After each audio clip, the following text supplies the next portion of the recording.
Welcome back. Today we're going to talk a little bit about vitamin D, the importance of it.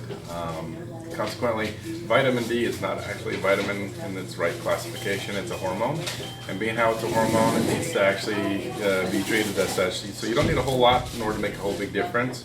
But it's got two major functions, and both of which need to be really taken into consideration. One of which is the ability to absorb calcium. Without the vitamin D, you can't really absorb calcium so well.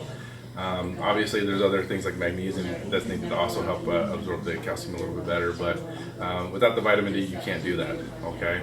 And so in the wintertime, definitely we don't get enough of it just because of the sheer factor that, we're not getting enough sun. Depending on where you live, you might get less, okay? So it's very important that you are making sure, especially in the wintertime, that you're increasing the amount of vitamin D3. You can either get it in a liquid form, which is what we usually do here in the office. You can also get it in spray form. Those are the two I really like.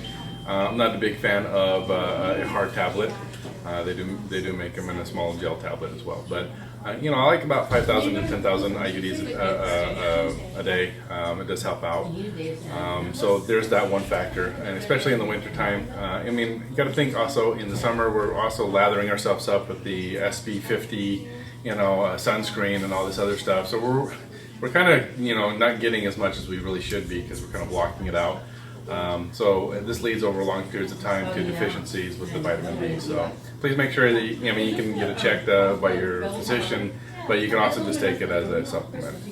Okay. The other thing is that with vitamin D, it also helps with depression or with mood regulation because it is a hormone. It does play into it plays into the functions of the pituitary as well. So it's very important that you're making sure that you're getting enough so that it curbs a little bit of the winter blues, right? So that's a real thing, and so making sure that you get enough of the vitamin D should help out. Kind of even you out, level you out a little bit.